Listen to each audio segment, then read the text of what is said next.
última sesión del Seminario Permanente de Psicología Social Comunitaria, una aproximación al estudio de los pueblos originarios. Hoy tenemos la presencia del doctor Mario Ortega Olivares. Él es docente de la UAM Xochimilco, ha venido trabajando ya desde hace varios años, ¿no? Ya digamos de bastante tiempo, lo que son los pueblos originarios aquí en la Cuenca de México. Y en especial el día de hoy nos va a presentar un trabajo que desarrolló en Zapotitlán, que se titula Cargos, Fiestas y Dualismo, el sistema de mayordomías en Santiago Zapotitlán. Démosle la bienvenida al doctor con un fuerte aplauso. Bueno, la dinámica será la siguiente. El doctor nos presentará su trabajo.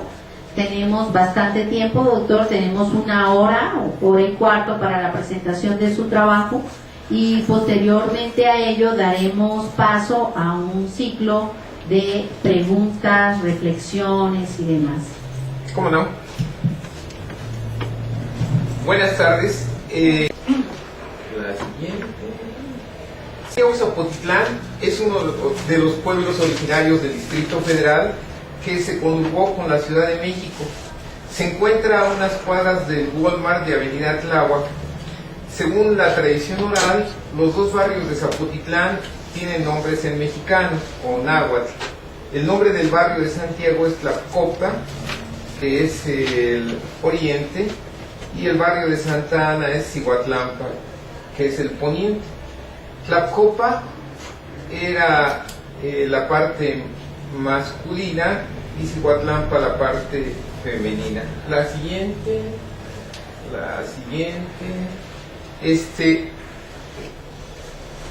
la anterior. Bueno, aquí lo que tenemos es un mapa de líneas visuales de la Cuenca de México. Los pueblitos de la Cuenca de México no están ubicados en cualquier lugar, sino que están orientados según una lógica ritual. Por ejemplo, aquí está la pirámide de Cuicuilco, donde está la Escuela de Antropología y la Sala Hollín. Aquí está Tlapacoya, el cerro de Tlapacoya, y aquí está el Cerro Papayo. Si nosotros trazamos una línea visual por estos 3 sitios, pasamos por este lugar, este punto, en donde se puede trazar otra línea visual del Cerro de la Estrella a donde se encuentra la iglesia de San Pedro Tláhuac, como si fuera un sistema de coordenadas. Y entonces, donde se cruza esta línea visual de Cuicuilco, Tlapacoya y el Cerro Papayo, y donde se cruza esta otra del Cerro de la Estrella con la iglesia de San Pedro Tláhuac, exactamente aquí se encuentra el pueblo de Santiago Zapotitlán. Y lo mismo va a ocurrir con todos los pueblos originarios de la cuenca. El pueblo que ustedes estén estudiando lo van a encontrar con referencias rituales como estas. Aquí tenemos a Tulyehualco, aquí también llegan líneas visuales. Xochimilco está cargadísimo de líneas rituales. Este mapa es de Franz Tichy y lo pueden encontrar en la biblioteca del Instituto de Investigaciones Antropológicas. La siguiente. El toponímico de Zapotitlán aparecía en la matrícula de tributos, que era el lugar donde se indicaba qué es lo que cada pueblo tenía que tributarle a Moctezuma. Desafortunadamente, de tanto usarlo, se destruyó. Afortunadamente, el virrey Mendoza lo mandó a copiar. ¿Por qué razón? Porque destruyeron todos los códices que pudieron, excepto porque aquí decía con qué tenía que aportar cada quien. Ustedes saben que Cortés fue muy inteligente, porque en la pirámide de la jerarquía azteca, simplemente quitó a Moctezuma y se montó él ahí para seguir recibiendo todo igualito. La siguiente.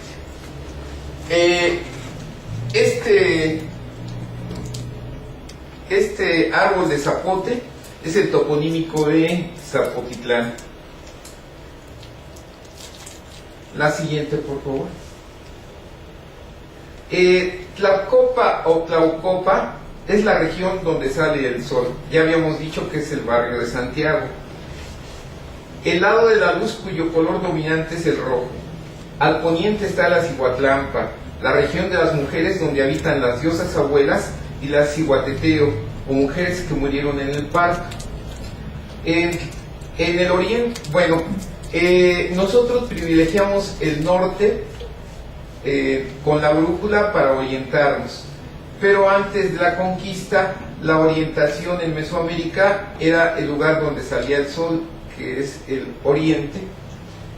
Se suponía que los guerreros muertos en combate acompañaban al sol hasta que llegaba a el cenit en el mediodía, y ahí intercambiaban el lugar con las mujeres muertas en combate. Las mujeres muertas en combate mueren en el parto, y entonces ellas son quienes acompañan al sol.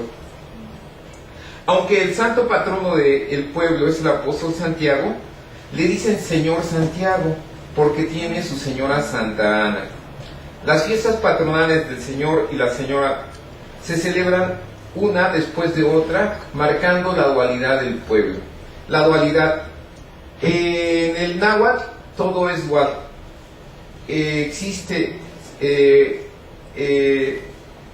Omecihuatl, que es dos mujer, Ome dos, Cihuatl mujer, dos mujer, y Ometecutli, Ome dos, y Tecutli, que es hombre. Omecihuatl y Ometecutli son un solo ser, que tiene, no sé si han visto ustedes en el museo, máscaras donde aparece una parte del rostro descarnada y la otra con la piel. Bueno, la divinidad superior en Mesoamérica era esta, era dual. Independientemente de la lengua del grupo étnico que ustedes estudien en Mesoamérica, todas ellas comparten un elemento que es el principio de dualidad. Ya sean zapotecos, mixtecos, tzotziles, quetzales, nahuas, todos tienen una divinidad dual que está constituida por dos hombres y dos mujeres. Lo único que cambia es el idioma con el que se pronuncia. Por eso es que nosotros somos una civilización.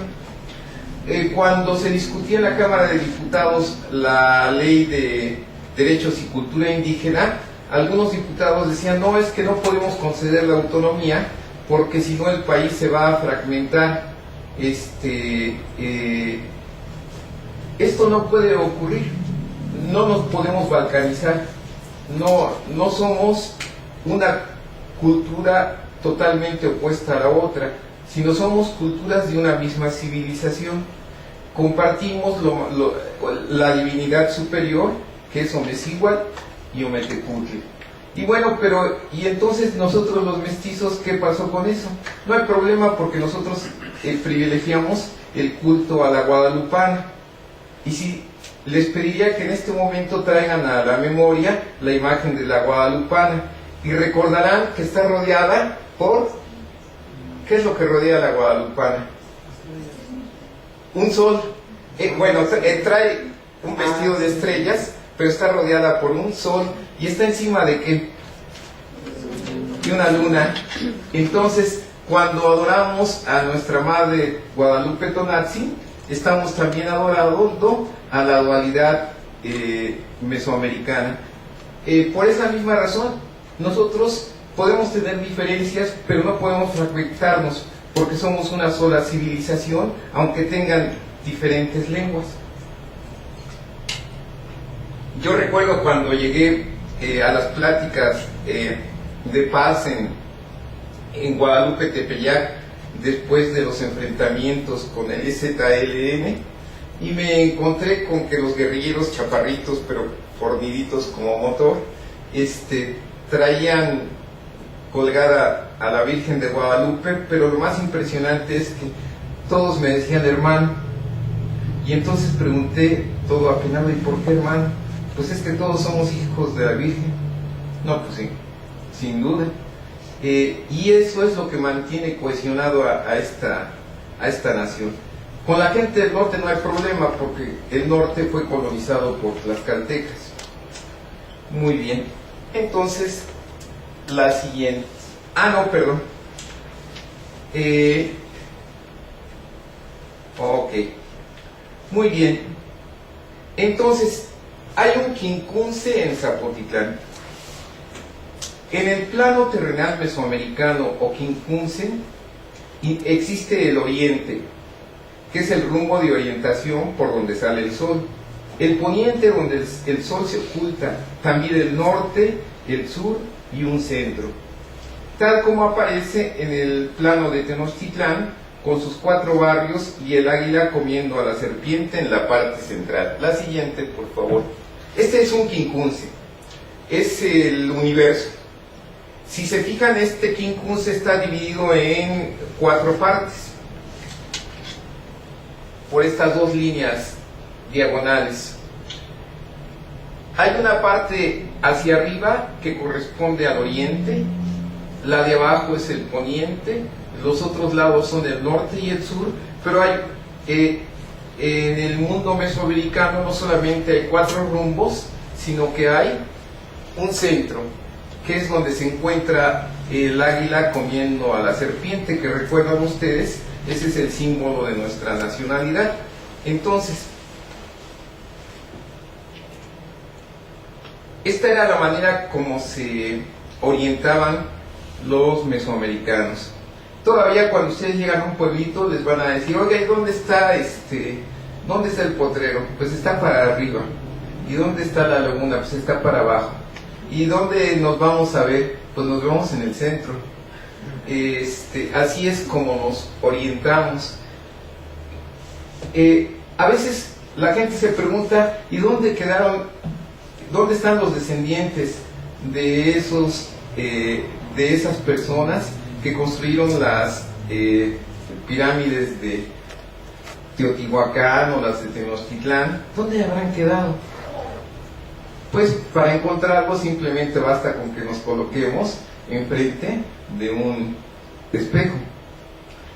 Nosotros tenemos la ilusión de que somos cosmopolitas, pero cuando llega un español a la Ciudad de México, llega el momento en que dice, espera, me traducen, necesito que me traduzcas qué es lo que estás diciendo, porque le dice, chale manito, ya me voy para mi chante, y pues no entienden nada.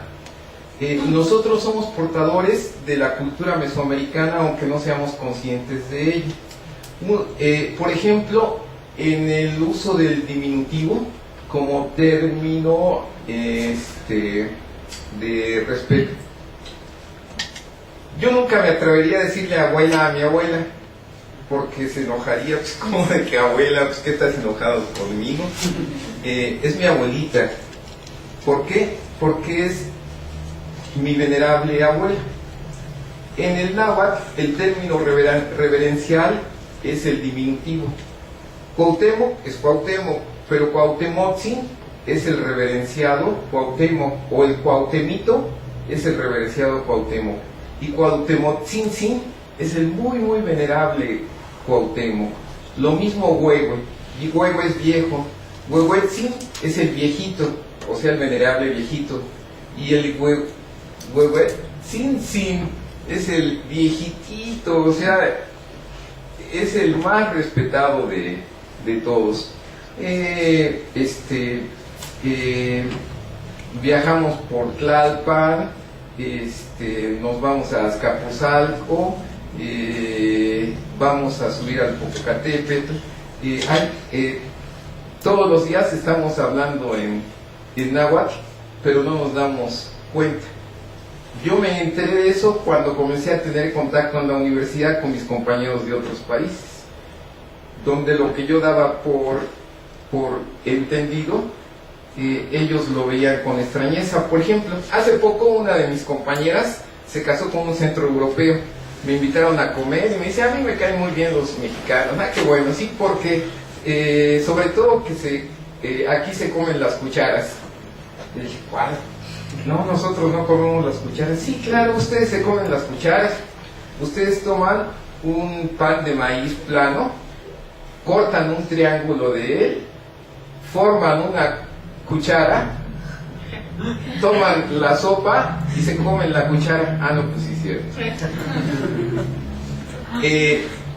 También comemos las tortillitas, las reverenciadas tortillitas, y no solo eso, sino que antes de comerlas las apapachamos. Entonces, nosotros somos portadores de rasgos esenciales de la cultura náhuatl que que López Austin le denomina los rasgos duros de la cosmovisión mesoamericana. Somos portadores de ello. El 1 y 2 de noviembre ya estamos listos para el culto a los muertos. Se coloca la ofrenda, dividimos el mundo entre lo frío y lo caliente. No hay que estar comiendo alimentos fríos ni muy calientes, sino templados. Cuando a los niños los sacamos del cine les pedimos que se limpien los ojos, porque si no les puede dar un aire. Los aires.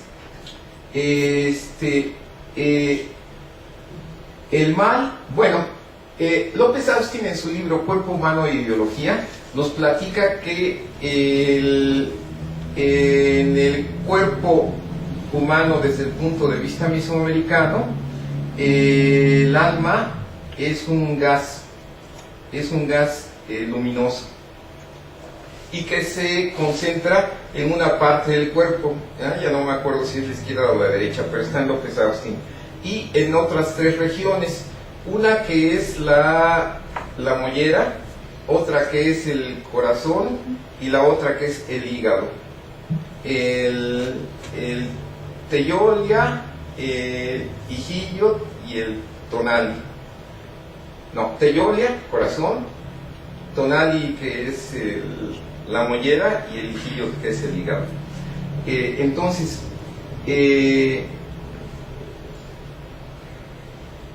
el mal también es un gas termolumínico y huele muy mal. Decían los antiguos que olía a un pedo. Cuando alguien pasa por un cementerio debe tener cuidado, porque se le puede subir un mal aire. Si se le subió un mal aire, se lo tienen que sacar, y para eso se hace una limpia. Entonces se coloca una persona en la mesa para darle la limpia, se hacen ramos de hierbas aromáticas, y con eso se comienza a golpear a la persona. El gas más denso de las hierbas aromáticas expulsa al mal, pero hay que tener cuidado, porque el mal no puede ser destruido, solamente se puede cambiar de lugar de un ser vivo a otro. Por eso, una vez que se terminó de hacer la limpia de una persona, se envuelve el ramo en papel periódico y se tira en una esquina. ¿Por qué en un crucero? Porque ahí se queda para que cuando pase el próximo cristiano se lleve el mal. Por esa misma razón, ustedes van a poder distinguir un curandero que realmente es un curandero de un charlatán, porque el curandero no puede estar haciendo limpias a destajo, porque aunque se limpie, siempre van a tener una plantita o una velita a donde se terminan de limpiar el mal que les quedó. Si realizan muchas limpias a destajo, se van a contaminar.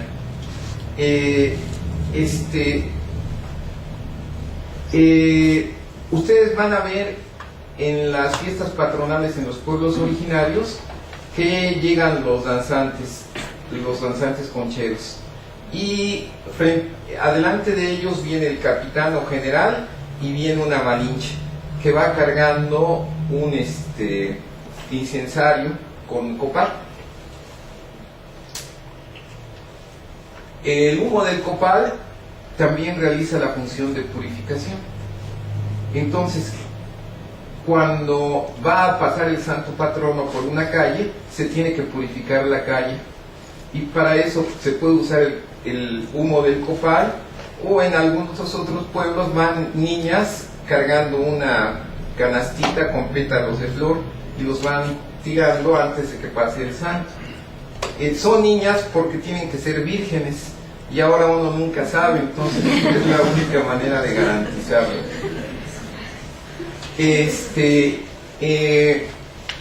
Bueno, el día 1 y el día 2 de noviembre se pone un caminito de pétalos de cempasúchil desde la entrada de la casa en los pueblos originarios hasta el lugar donde se encuentra la ofrenda.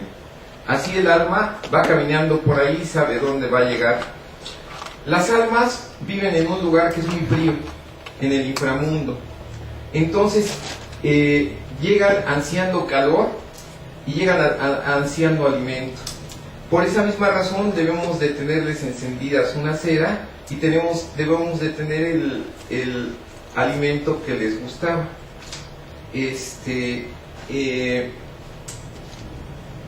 Ya cuando se van, después de habernos visitado, toman su cera y con esa cera se van guiando por el camino oscuro. Hay que ponerle la cera porque hay algunos que ya no ponen ofrenda, y entonces llegan sus pobres difuntos, no encuentran la cera y lo único que pueden hacer es encender su dedo, y ahí van con su dedo encendido de regreso al inframundo. Todos estos elementos forman parte de lo que se conoce como el núcleo duro de la cosmovisión mesoamericana. Desafortunadamente, ya las poblaciones originarias solamente identifican algunos rasgos de la cosmovisión en su totalidad, aunque la cosmovisión es holística. Ya los pueblos solamente recuerdan partes.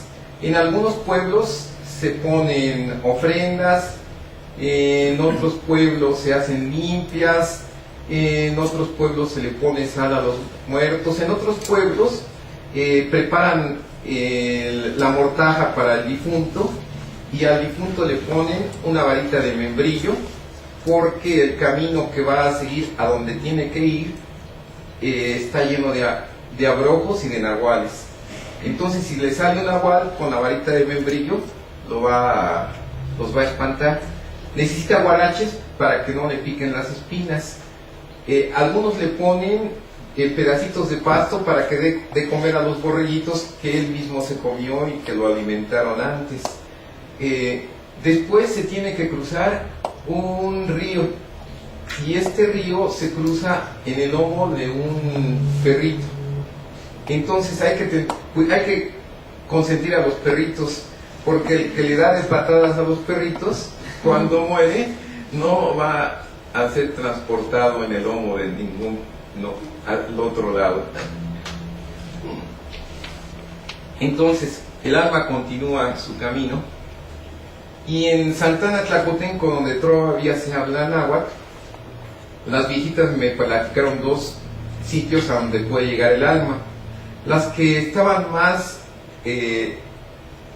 influidas, más castellanizadas, me decían que llegaba el alma a la gloria. Y yo les preguntaba, ¿cómo es la gloria? Me dicen, mire, váyase usted a la parroquia y se compra una estampita, esa es la gloria.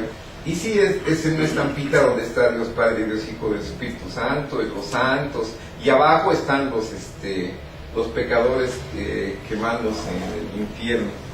Eso es lo que me decían las castellanizadas.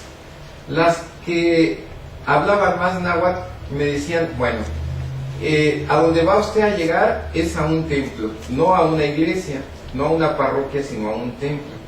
Y en ese templo están bailando emplumados. Y una vez tuve la suerte de platicar con una señora que estaba a punto de morir y que regresó de la muerte. Entonces me platica. Pues yo estaba en la plancha, ya me iban a operar, y entonces comencé a caminar con mis guaraches y con mi varita, y fui asustando a los nahuales, y el perrito me cruzó, y entonces ya cuando me acerqué al templo donde estaban bailando los emplumados, sale mi tío y me dice: ¿y tú qué estás haciendo aquí? Si no te invitamos a la fiesta, regrésate a tu casa.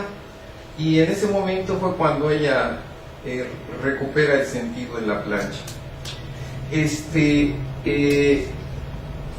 Esto a mí me llamó mucho la atención. Desafortunadamente mi formación es de antropólogo, yo no tengo herramientas de la psicología, pero me he dado cuenta que hacen falta herramientas psicológicas propias para los pueblos originarios, porque las almas no son iguales. También otra cosa que descubrí cuando estuve estudiando las tradiciones de muertos es que, además de platicarme historias, me platicaban sueños. Entonces descubrí que el trabajo de campo no solamente consiste en ir a recuperar testimonios, sino el trabajo de campo también consiste en ir a recuperar sueños. Entonces, platíqueme sus sueños con las brujas. Las brujas. En los pueblos originarios del sur de la cuenca se dice que hay algunas mujeres que esperan a que el marido se duerma, y ya que se durmió, van al tlecuil.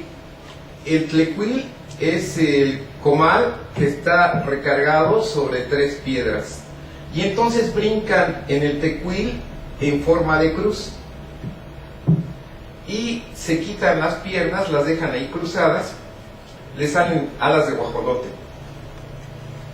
y se van a volar a buscar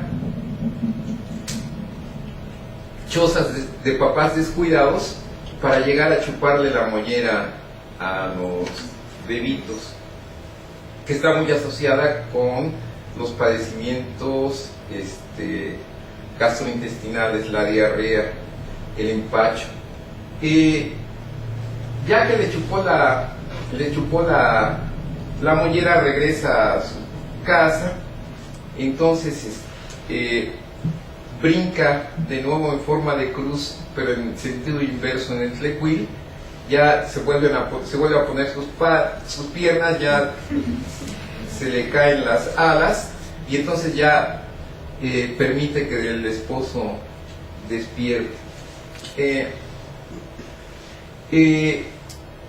En los pueblos originarios hay todo un mundo mítico que la gente que sobre todo ustedes van a poderlo rastrear entre las personas entre los huevos, entre los viejitos.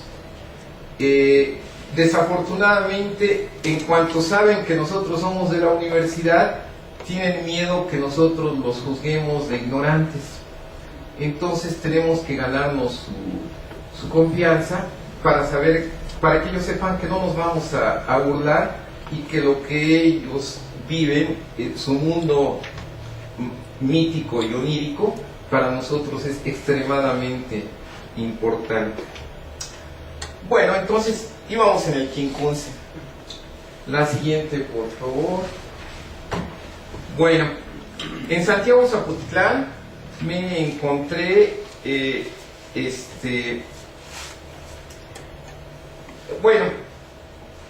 me encontré que en Santiago Zapotitlán no había 4 sino 2 barrios, y me pregunto, si los pueblos nahuas contaban con 4 barrios, ¿por qué hay solo 2 en Zapotitlán?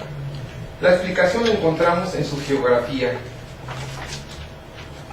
Antes de la conquista, nuestro poblado se ubicaba sobre una franja de las mejores tierras de la zona, pero cercada al norte por el volcán Jaltepec y al sur por el lago de Chalco-Xochimilco.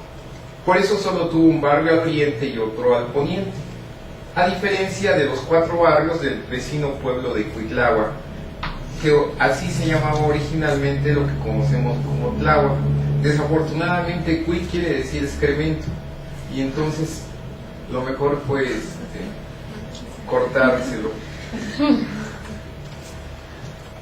Ahora ya tenemos 4 piezas de un quincunce: Tlacopa al oriente, Cihuatlampa al poniente, la Sierra de Agüizo o Santa Catarina al norte, conocida como el Cerro, y el ancestral lago de Chalco, Xochimilco al sur, conocido ahora como la Ciénega o el Ejido. Sin embargo, faltaba el centro. Afortunadamente, López Austin advierte del lugar central, o el Axis Mundi, que ocupa la siguiente: un gran árbol cósmico en el quincunce. Ese árbol cósmico es el Tamuanchán. El Tamuanchán, que es uno con el centro del cosmos y es 4 como conjunto de postes que separan al cielo del inframundo, es 5 en la totalidad, porque el quincunce son 5: oriente, poniente, norte, sur y centro. Es su raíz hundida en el mundo de los muertos. La otra mitad es el Tonatiuh Ichan, el lugar de la dualidad. Forma las ramas de luz y fuego en las que se posan las aves. Son estas las almas de los distinguidos por los dioses celestiales. La siguiente. La última pieza del quincunce la encontramos en la matrícula de tributos, uno de los pocos códices que sobrevivió a la conquista. En sus primeras páginas, como ya habíamos visto, apareció el toponímico de Zapotitlán, pero se borró con el uso. Bueno, Zapotitlán en náhuatl se llama Zapotitlán, pero como cuesta trabajo decir la TZ, se ha ido eliminando. Afortunadamente, el virrey Mendoza ordenó copiarlo en lo que se conoce como el Códice Mendocino. Surge la pregunta de si el árbol de Zapotitlán representa un Tamuanchán. Podemos observar en el Códice Mendocino que el ícono referido muestra las raíces que en el caso del Tamuanchán se hunden en el inframundo. Desdichadamente, los mexicas representaban a las plantas con todo y raíces. Bueno, tenemos aquí un Tamuanchán, que es el Axis Mundi, o el eje del mundo. Está en el mero centro del quincunce. Está constituido por 3 partes: las raíces, que están en el inframundo; la copa, que en lo más alto es el sitio donde reside la dualidad, Omecíhuatl y Ometecuhtli; y la parte media, que es el mundo terrenal. Entre el mundo de la dualidad divina y el inframundo hay una comunicación a través de estas espirales, que es por donde fluye la energía vital. Bueno, la que sigue, por favor. Esta es la quinta parte del quincunce. Ya tenemos un oriente, un poniente, un norte y el sur en Zapotitlán. Faltaba en el centro Tamuanchán. Y si ustedes llegan a Zapotitlán, enfrente de la coordinación territorial, hay un zapote, un árbol del zapote. Ese es el Axis Mundi, o el eje del mundo. Exactamente abajito de ese zapote está el inframundo. De ahí es de donde vienen los niños y los adultos a visitarnos el Día de los Muertos. Y en la parte más alta es donde reside el señor Santiago y la señora Santa Ana, que son la dualidad expresada en los términos locales de Zapotitlán. Pero el toponímico de Zapotitlán tiene unas fauces. La primera vez que llegué al pueblo, lo primero que me preguntó el coordinador territorial es qué querían decir esas fauces, porque es un árbol que aquí tiene unas fauces. ¿Qué tienen que ver esas fauces? Yo no sabía, hasta que por fin lo encontré en Broda. Broda nos ofrece la respuesta al explicar que las fauces en templos y recintos representaban la entrada a las entrañas de la tierra repletas de agua, característica del Tlalócan o inframundo. Lugar donde, como ya hemos discutido, hunde sus raíces el árbol cósmico del Tamoanchán. Por ello, las fauces del glifo del árbol del zapote en Zapotitlán representan la entrada al mundo de los muertos y es un Tamoanchán. La siguiente. Bueno, esta ya es una representación más compleja de lo que es el Axis Mundi. Tenemos el inframundo, el lugar de los dioses en la parte alta y el mundo del hombre. Y en cada uno de los 4 rumbos y el centro hay un Axis Mundi, en oriente, poniente, norte, sur y centro. El siguiente. El siguiente. Y el siguiente. Bueno, aquí tenemos este es el escudo de Santiago Zapotitlán, en su toponímico, de topos lugar, el nombre del lugar. El lugar de la dualidad, hasta arriba, a donde reside Comecíhuatl y Ometecutli, que ahí se llaman el señor Santiago y la señora Santana, porque son el señor y la señora. Pobre de Santiago, tiene todo un problema, porque los santos de los pueblos de alrededor, por las noches, tratan de robarle a la novia. Entonces el pobre del señor Santiago tiene que estar a caballo dándole vuelta al pueblo para que no se la vayan a robar. Estas son las fauces.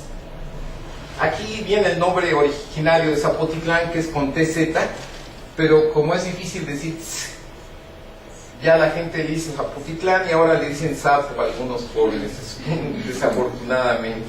Y está el inframundo. Estas son las raíces. Este es un Tamoanchán. Bueno, entonces es interesantísimo porque el pueblo de Santiago Zapotitlán es un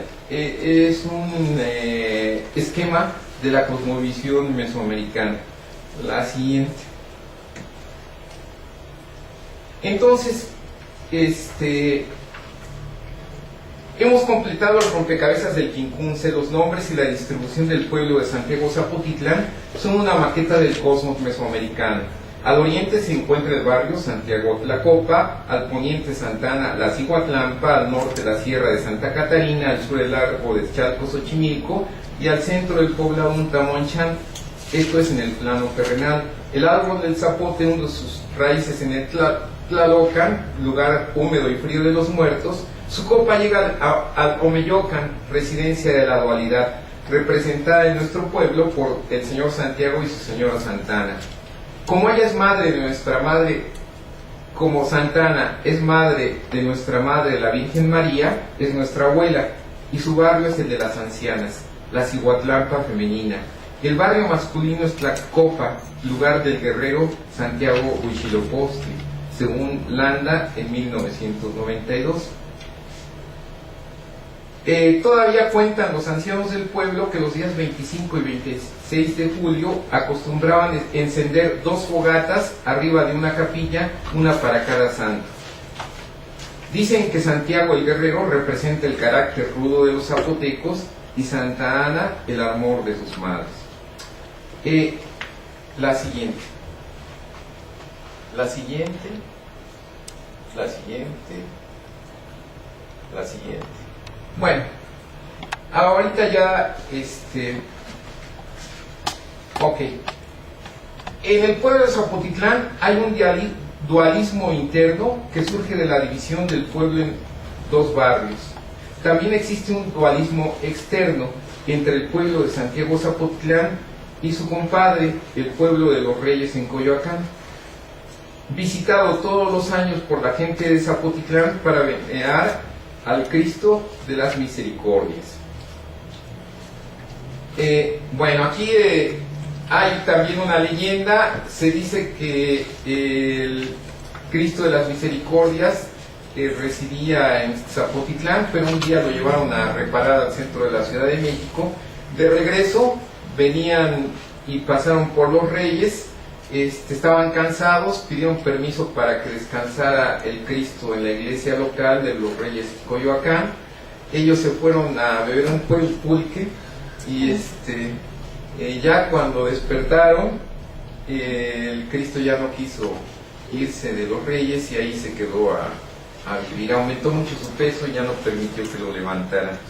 Entonces, no solamente Zapotitlán es dual porque tiene dos barrios internos, sino también es dual a lo externo porque tiene su compadre que es los Reyes Coyoacán.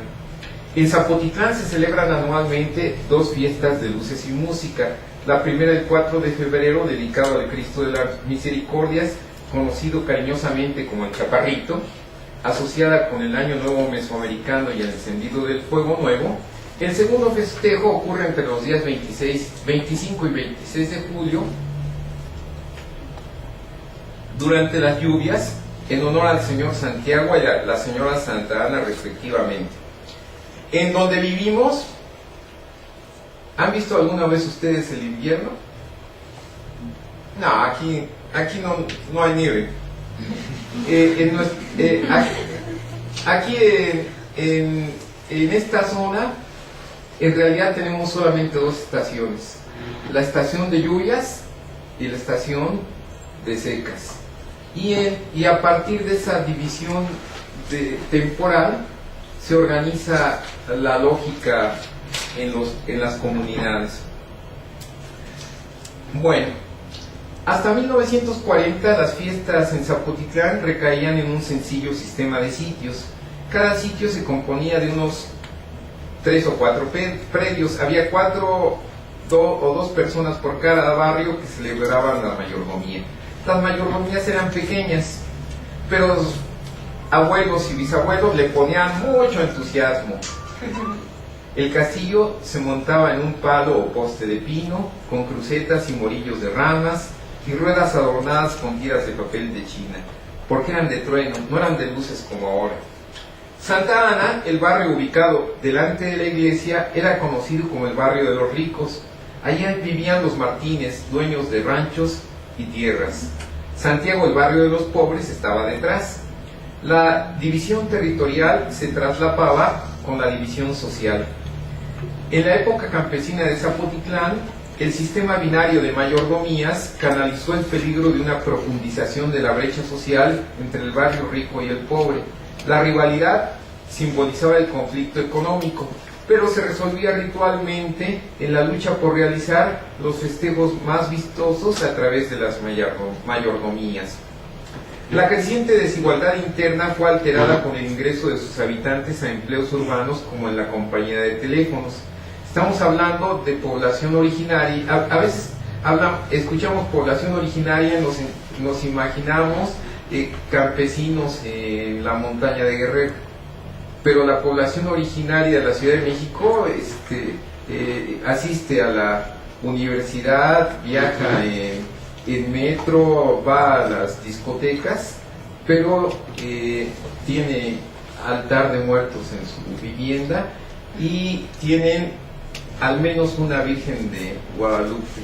En unos casos no solamente hay un altar, sino que se dedica una habitación a la Virgen de Guadalupe.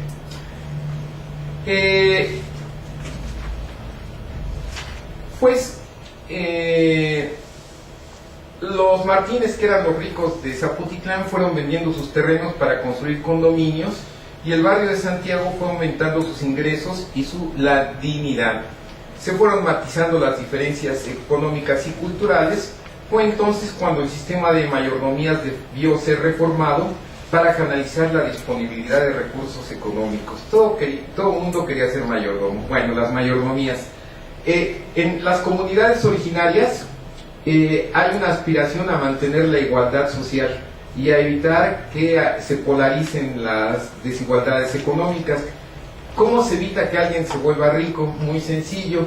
Cuando a alguien le va bien y tiene dinero, se le otorga el cargo de celebrar la mayordomía del santo patrono. Entonces se quema todo el dinero en infiernitos, y el que estaba volviéndose desigual vuelve a a nivelarse. Pero bueno, esa era la lógica campesina. Ya en la Ciudad de México ya los ingresos son muy altos. Cuando hablamos del pueblo originario de Santiago Zapotitlán, debemos de tomar en cuenta que muchos de ellos son trabajadores telefonistas, es gente que tiene un muy buen empleo. Es muy probable que tengan viviendas mucho más lujosas que las que tenemos nosotros. ¿Por qué? Porque ellos tenían tierras que fueron vendiendo, se quedaron con un lote donde ahora vive la familia ampliada, cada quien en una esquina un hermano, en otra esquina el otro, en una esquina la cocina de humo de la abuela. Aunque la abuela tiene cocina de humo, la nuera tiene microondas, crían gallinitas en el patio común, y el nieto hace páginas web para difundir las tradiciones del pueblo. Y cuando el abuelo va a pagar los gastos de la mayordomía, saca un fajo de este vuelo, porque no acostumbran usar las instituciones de crédito, y las cantidades que manejan, como tienen mucha iniciativa, son bastante jugosas. Entonces, por favor, rompan la imagen de pueblo originario, carencias. No está asociado. Las mayordomías fueron creciendo hasta reinventar la tradición. Ahora, en Santiago Zapotitlán encontramos un complejo sistema de 2 moitiés, esto es mitad en francés, con 23 mayordomías, 12 en el barrio de Santiago y 11 en el de Santa Ana. Cada mayordomía tiene aproximadamente entre 70 y 250 integrantes, que algunas siguen creciendo. También eligen una mesa directiva con un presidente, un tesorero, un secretario y sus respectivos suplentes. Esta ya no es una sociedad simple, es una sociedad compleja, excesivamente compleja. La vida de la gente de Zapotitlán es complejísima con relación a la vida de la demás gente de la Ciudad de México. Porque tú, cuando sales de trabajar, regresas a tu casa, ya te centras en tu familia, pero llegas a Zapotitlán y tienes una enorme cantidad de obligaciones rituales, de parentesco y de compadrazgos que te mantiene en actividad. Siendo 2 fiestas anuales y 2 barrios en el pueblo, lógico sería que en un barrio festejaran el 4 de febrero y el otro la fiesta dual de 25 y 26 de julio, pero ambos celebran simultáneamente tanto en febrero como en julio. Por tanto, el delegado de gobierno en Tláhuac debe inaugurar 2 veces la fiesta el mismo día, primero en el templete de un barrio y después en el del otro, con unos minutos de diferencia. Todo ocurre dual, y esto es importantísimo porque en Tenochtitlán, de hecho entre los nahuas, donde quiera que se habla náhuatl, la lógica es binaria.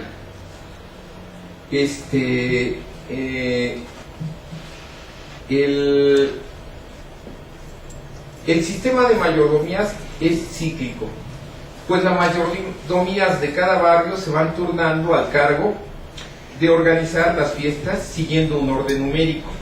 Como son 12 las mayordomías del barrio de Santiago, repiten cada 6 años. En cambio, las de Santa Ana se turnan cada 5 años y medio, por ser solo 11. Cuando las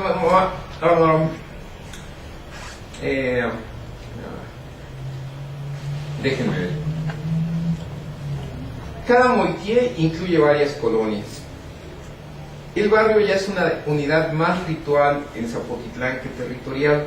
Sus fronteras se diluyen en la periferia traslapada con la mancha metropolitana, donde al lado de un mayordomo respetuoso de las tradiciones que coopera económicamente y participativamente, hay un avecindado que solo disfruta de la fiesta y que provoca desmanes. Bueno, los avecindados son un problema para los pueblos originarios porque a partir de que se realizó la contrarreforma agraria en nuestro país y que las tierras ejidales volvieron a poder venderse. La presión económica ha sido mucha y en los pueblos originarios, cuando no se tiene dinero, se vende la tierra, lo cual es toda una tragedia. ¿Y quién compra la tierra? Pues los precaristas, los pobres de la Ciudad de México. Y son personas que llegan ya sin compartir las tradiciones culturales y son un elemento que está disgregando a los pueblos. Bueno, las mayordomías en Zapotitlán viven en permanente rivalidad. Aunque son moitíes formalmente iguales, compiten por organizar el mejor festejo con las mejores bandas y castillos de luces. Hasta el hecho de que llueva o no es motivo de rivalidad. Pero la rivalidad más profunda no es, como podría esperarse, entre el barrio de Santiago y de Santa Ana, sino entre la mayordomía del mismo barrio que entra frente a la mayordomía del mismo barrio que sale. ¿Por qué? Porque las mayordomías compiten por el prestigio, y el prestigio que más uno espera es el prestigio local, el prestigio en su propio barrio. La gran discusión al término de los festejos gira alrededor de cuál de las mayordomías fue más prestigiosa. Rivalidad extendida a las familias de los mayordomos, pues hasta en la escuela primaria los niños se llegan a dividir por barrios y se pelean para defender su prestigio. En el Chavarrio, día del cambio de mayordomías, el altar al aire libre se divide en dos. De un lado las mayordomías de Santiago y del otro las de Santa Ana. Al iniciar el ritual, los mayordomos salientes se sientan al frente y los nuevos atrás. Intercambian una seda y una cruz vestida. Llenan los aires de la plaza la música de la banda de un barrio tratando de opacar a la del otro. Este dualismo es tan intenso que yo creo, a veces he comentado que si Moctezuma volviera a nacer y llegara a Santiago Zapotitlán, se encontraría como en su casa, porque los calpulis mesoamericanos también se dividían en dos. Ok, bueno.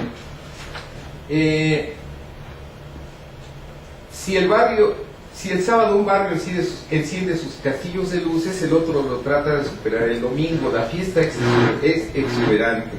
Hay dos procesiones, una con el señor Santiago y otra con la señora Santa Ana, por sus respectivos barrios. Pero la plaza del pueblo sirve como término común o terreno neutral. El día de la clausura, cada moitié realiza su paseo de toritos adornados con papel de China multicolor. En la plaza hay dos corridas. La primera es para los niños con toros de luces y la segunda, más peligrosa, de toros con cohetes explosivos. El sistema parece funcionar por la lógica de una adscripción disyuntiva de las moitíes, fruto de la rivalidad, pero en realidad es una adscripción conjuntiva, pues la rivalidad entre moitíes refuerza la identidad de los originarios de uno y de otro barrio. Tenemos un caso muy interesante aquí de competencia. Nosotros, en la lógica de la competencia de mercado, sabemos que un capital está luchando contra el otro, pero que se tratan de devorar mutuamente. Aquí no. Aquí, aunque todo mundo aspira a ganar más prestigio que el barrio competidor, necesita de la existencia del otro barrio para que continúe el juego. Entonces, los resultados de la competencia, que son el que la fiesta cada vez sea más y más espectacular, se comparten entre todos los integrantes de la comunidad. En Santiago Zapotitlán se desata una competencia no entre individuos, sino entre corporaciones. Bueno, aquí hay otro elemento bien interesante. Las mayordomías también son una especie de incubadora de empresas. ¿Por qué? Porque cuando tú sabes que vas a tener una mayordomía, por ejemplo la mayordomía del Niñopan en Xochimilco, te preparas con años, porque el día de 2 de la Candelaria, que es el día en que se intercambian mayordomías en Xochimilco, la mayordomía del Niñopan, vas a tener que dar alimento a unas 5,000 personas, que esa fue la cantidad en el 70 y tantos, no sé ahorita cuántos sean. Entonces tú tienes que encontrar la manera de hacer dinero para ir juntando, ya sea que te pongas a crear puerquitos, a que hagas artesanías, te pongas a vender abón o zapatos, pero de alguna manera tú encuentras la manera de reunir dinero. Y cuando realizas la fiesta y das de comer a los invitados, ya tus obligaciones rituales terminaron. Sin embargo, tú ya te acostumbraste a trabajar duro y a hacer dinero. Y por esa misma razón se dice que el niño Pan le da su bendición al mayordomo, porque todos los mayordomos que terminan inmediatamente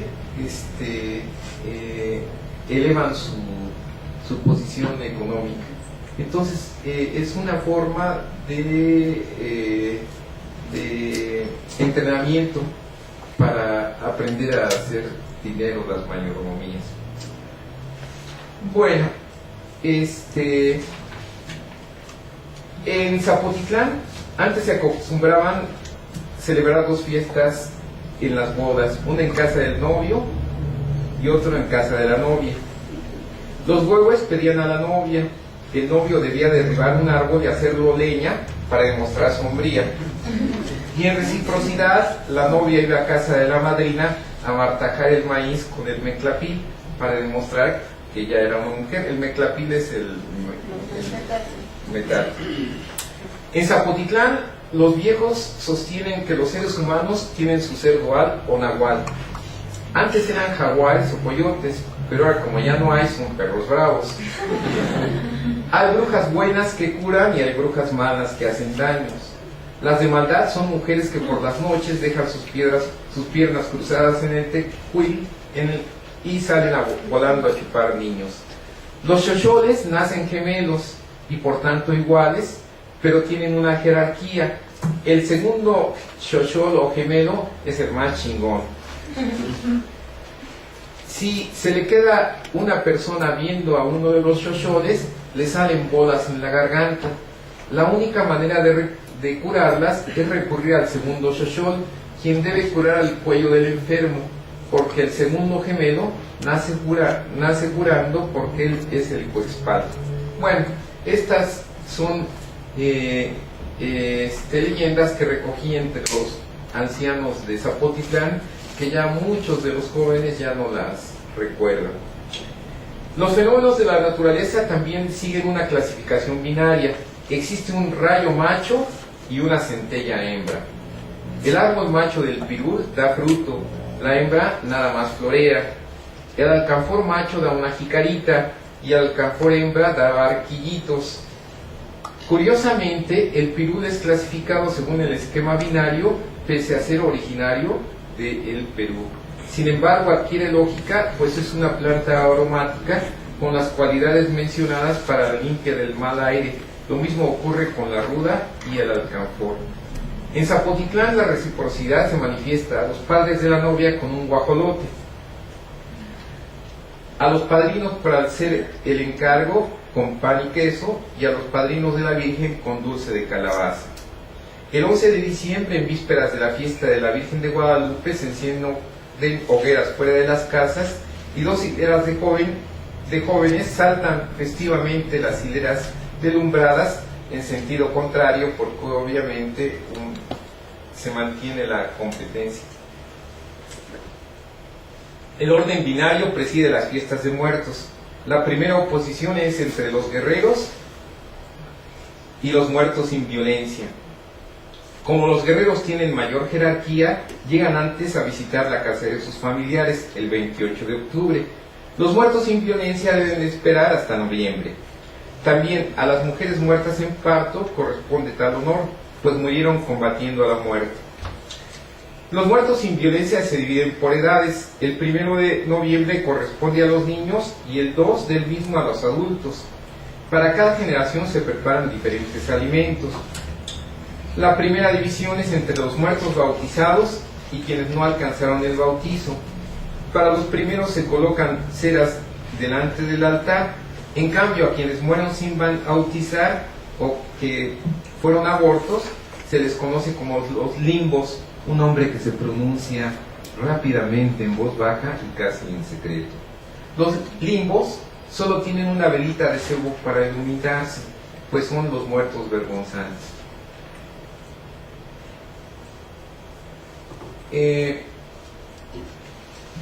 Aunque Gibson señala que recién terminada la conquista, Zapotitlán quedaba bajo la jurisdicción de Cuitláhuac, en la iglesia del pueblo hay una placa de piedra que conmemora su fundación en 1435, fecha en la cual, según testimonio del ingeniero Esteban Chavarría, Izcóatl se habría asentado frente a la isla de Cuitláhuac antes de atacarla, con el fin de obligar a la Cuitlahuaca a tributarle la piedra necesaria para expandir México-Tenochtitlán. Efectivamente, el tesonte y el basalto de la Casa de las Águilas en el conjunto del Templo Mayor provienen de la península de Santa Catarina, en cuyas faldas se ubica Zapotitlán. Pero a pesar de que en el barrio de Santana el ingeniero Chavarría es reconocido como la máxima autoridad en conocimiento del pueblo, su versión contiene imprecisiones etnohistóricas que discuto en mi tesis del doctorado. Bueno, me gustaría mucho ahora que me dieran sus preguntas, opiniones, críticas.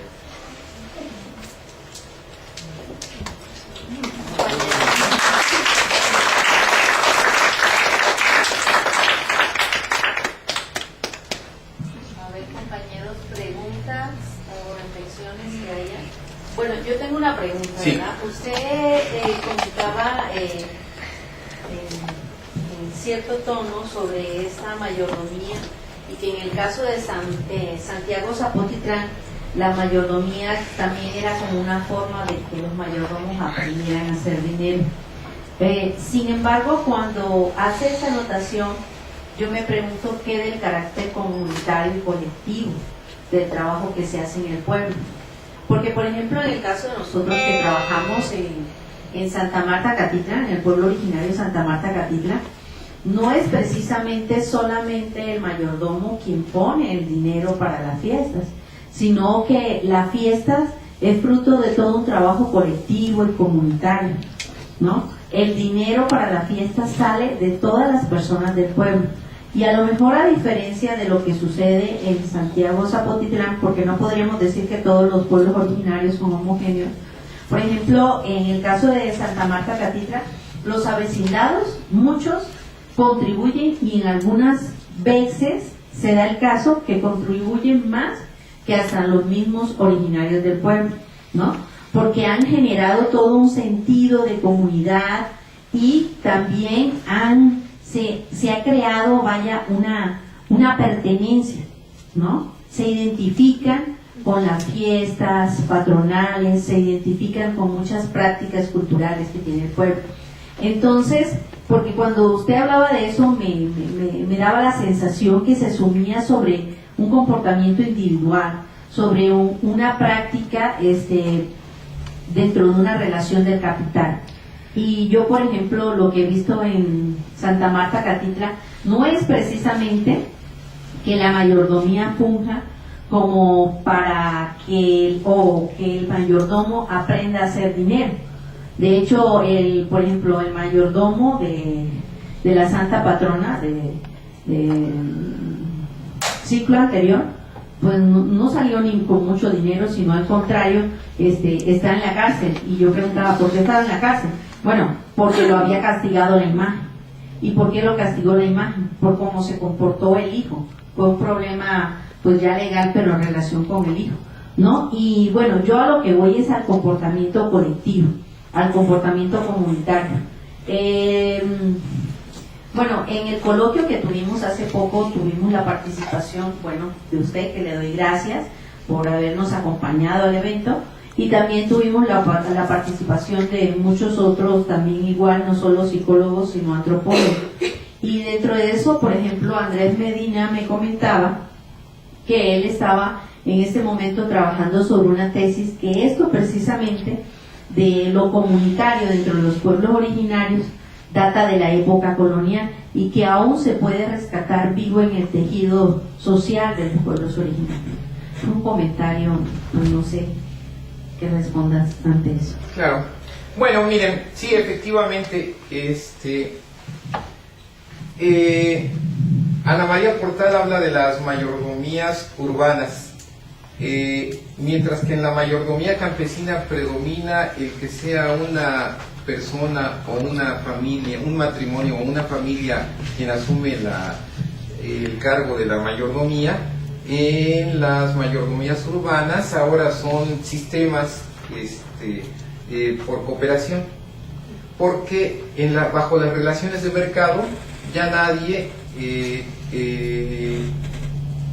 está dispuesto a sacrificar todos sus recursos para sufragar él solo las fiestas, y en algunas comunidades esto lo logran resolver y la fiesta desaparece, y en otras se resuelve iniciando un sistema de cuotas. Pero este sistema de cuotas no es ni colonial ni mesoamericano, sino que es resultado de que los pueblos se van urbanizando. Ya no es una sola persona la que puede tener suerte económica en la vida, sino que son varios los que tienen empleos urbanos, y todos los que tienen empleos urbanos quieren cooperar. En los pueblos originarios rigen las leyes de mercado. El sentimiento de reciprocidad solamente se manifiesta ritualmente en la época de fiestas. Para todo es la compra-venta, y se trata de respetar las equivalencias. Sí, efectivamente, eso es lo que sucede. Pero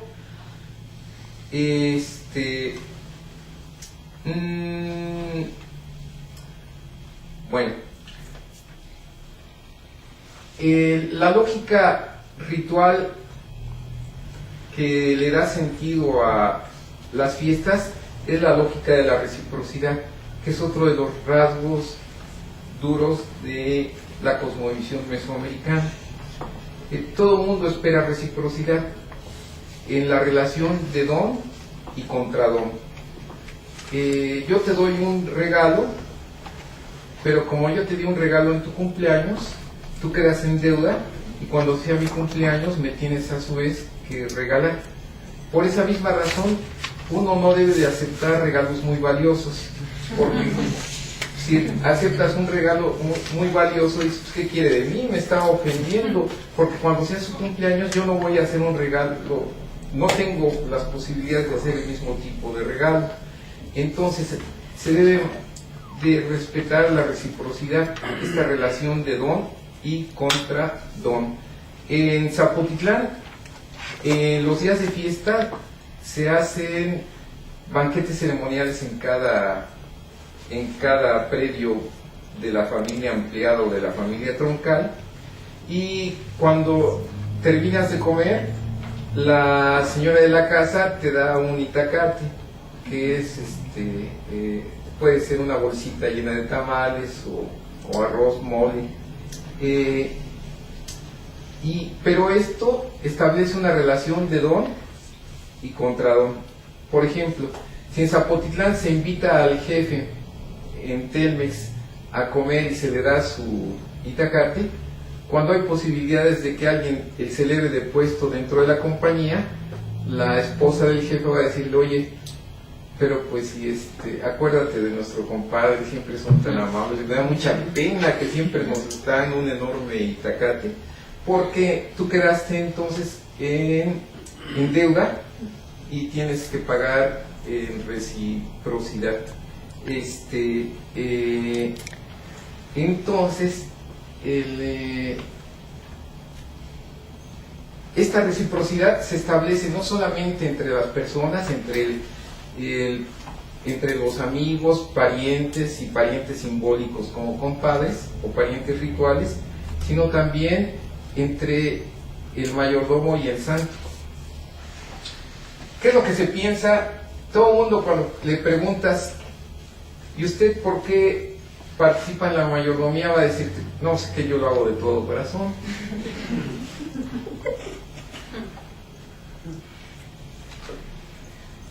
Pero ya cuando platicas, se tiene la siguiente imagen.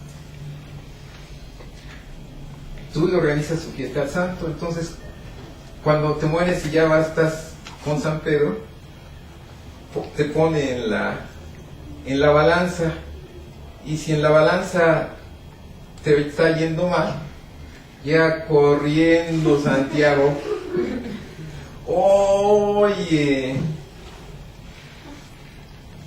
es el compadre, ¿cómo me lo vas a tratar así? Ah, no, es el compadre, pásale. Y entonces San Pedro lo deja pasar. Pero también hay un problema. ¿Qué pasa si agarras el cargo y no lo cumples? Ahí no va a haber reciprocidad, y lo que va a ocurrir es un castigo ritual. Y entonces te puede dar una enfermedad, se te puede morir un hijo. Por esa misma razón, cuando se celebra la fiesta, tiene que ser un mitote. Los dioses mesoamericanos, a diferencia de otros dioses campesinos, necesitan ser nutridos. En todas las leyendas de la creación de los seres humanos en Mesoamérica, los seres humanos somos creados para honrar y para darle sus mantenimientos a los dioses. ¿De qué se alimentan los dioses? Bueno, de sangre, pero ya no nos dejan. Entonces, como ya no nos dejan, los dioses también se alimentan de la alegría, de la felicidad.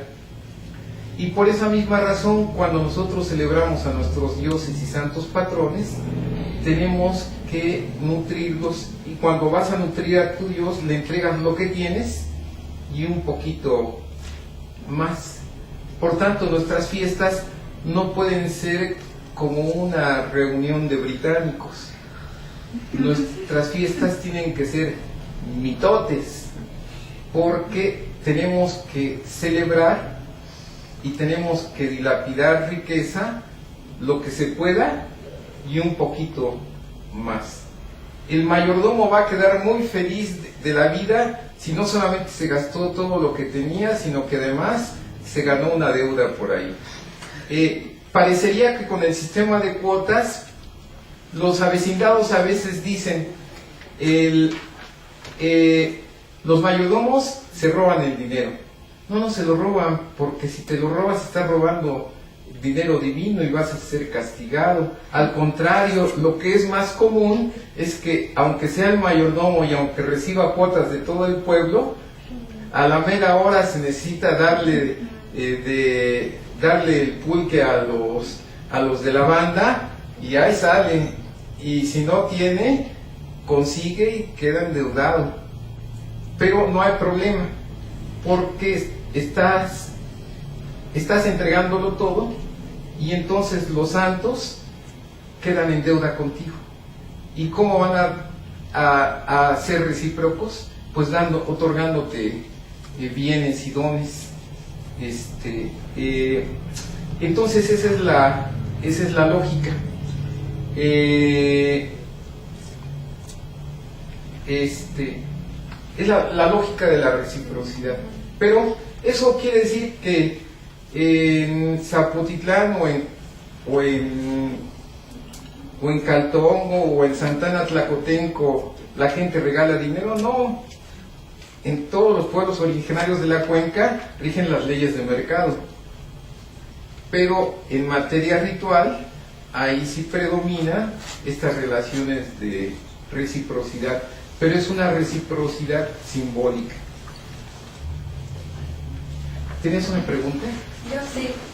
He notado que es como muy recurrente.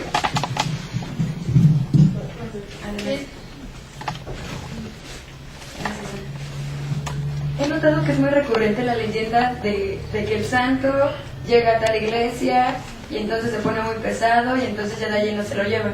Bajo su visión antropológica, ¿desde dónde viene esto o cuál es el sentido, cuál es el significado de esta leyenda?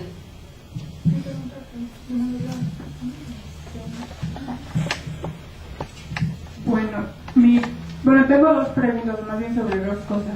En principio es sobre los originarios y avecindados. Yo vivo en Santiago Zapotitlán, pero mi familia no es originaria de allí. Y pues sí es latente la diferencia cuando la gente te pregunta, ¿y tú de qué familia eres? Y digo, no, pues yo soy Guzmán, nada que ver con los Chavarría, los Peña, ¿no? Que está muy, muy identificado qué familias son los originarios. Sin embargo, mi abuelita me platica que cuando llegaron al pueblo, que fue hace pues un poco más de 40 años, las señoras sí marcaban mucho el hecho de que ella era una arrimada, ¿no? Una fuereña, decían, porque no era del pueblo. Pero sucede que con el paso del tiempo, la gente te reconoce después como miembro de la comunidad, ¿no? Y ahora ya no es la fuereña, ya es la señora Anita, y es una persona respetada, ¿no? Y igualmente mis tíos pues conviven con la gente originaria y todo eso. Entonces, pues podría ubicar eso, ¿no? Que sí es latente aún la cuestión de los avecindados. Todavía hay gente que llega y de hecho la gente originaria le achaca los problemas del pueblo a los avecindados. Es que si ellos no vinieran, no habría estos problemas con los edificios que quieren construir, con la basura, porque ellos son los sucios, bla, bla, bla, ¿no? Y otra cosa que quería comentar es sobre esto que usted habla de los valores, pues, del capital, ¿no? Yo estoy haciendo mi trabajo de investigación sobre mi pueblo, el sentido de comunidad y cómo se relaciona con la participación de las mayordomías. Y yo encuentro que efectivamente hay muchos valores del capitalismo que se reproducen, ¿no?, en el pueblo. Pero también ubico, no sé usted qué piense de esto, que estas mismas tradiciones son una forma de afrontar los valores del capital. Y ese es mi interés de estudiar lo que estoy estudiando. Sin embargo, la gente sí, cuando uno platica con los abuelos o con la gente mayor, sí hay como una nostalgia de cómo era antes el pueblo, cuando todavía ni había energía eléctrica, ni las calles estaban pavimentadas, entonces había mucho menos gente, lo que permitía que las relaciones fueran todavía más cercanas, más estrechas. Cuando te platican es como si te estuvieran platicando de una sociedad ideal, ¿no?, en la que todo el mundo cooperaba y aunque los recursos no eran como ahorita, porque eran básicamente campesinos, no había los recursos que ahora con la entrada de la gente del pueblo a trabajar en Telmex, lo que usted mencionaba, ¿no? Entonces te platican con cierta nostalgia de cómo era la vida en Zapotitlán antes y sí te dicen, pues es que antes me gustaba más por estas razones.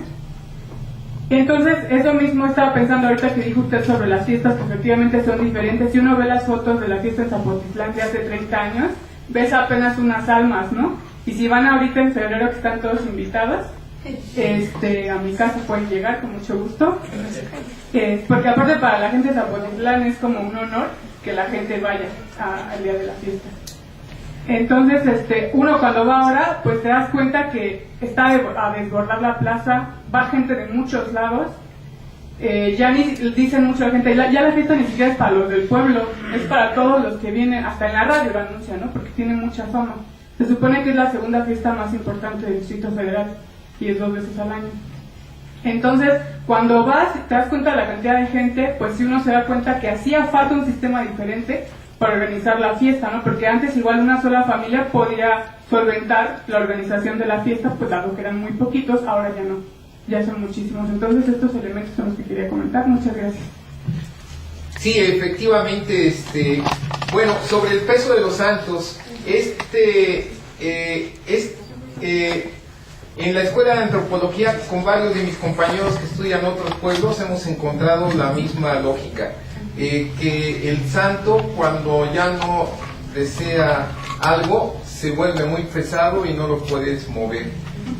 Yo rastré y me encontré que hay también una leyenda de zapoteco,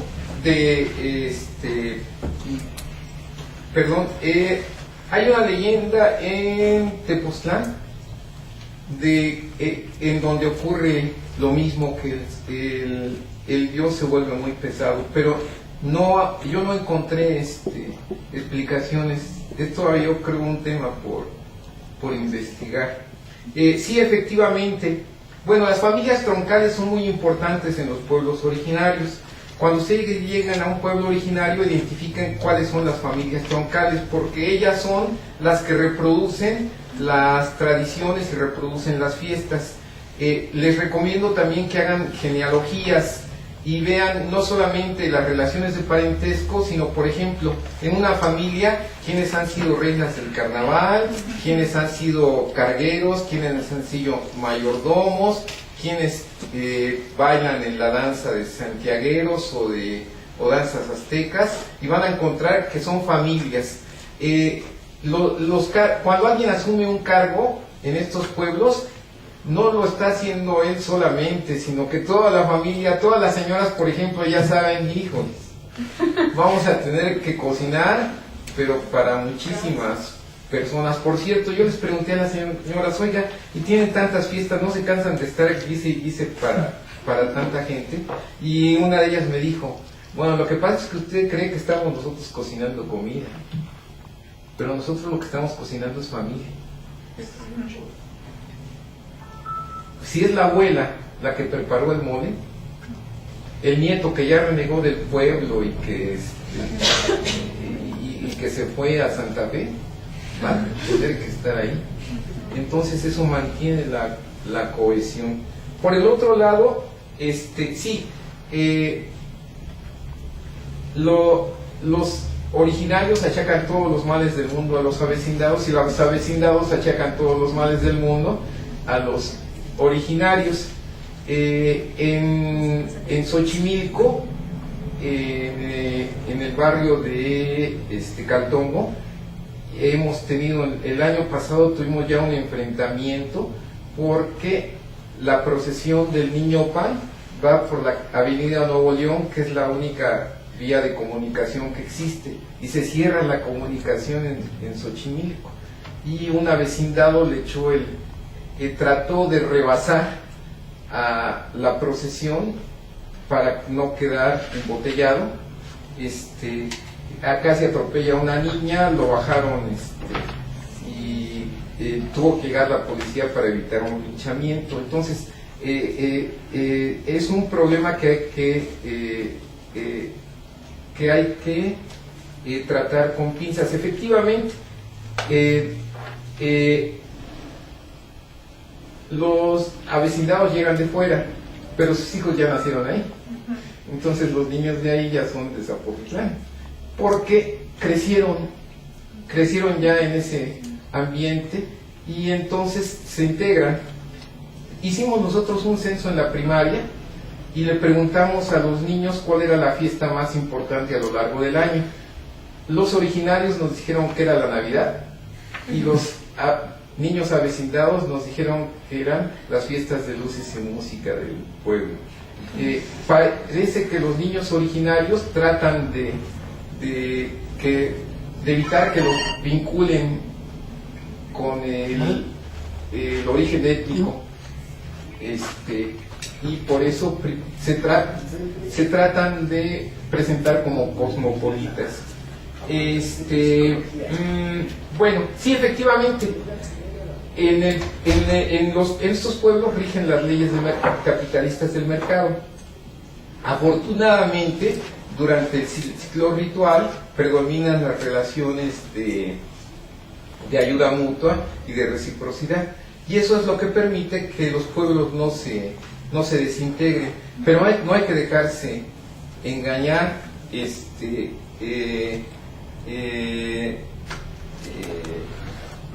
El mercado está ahí y cada vez es mucho más fuerte.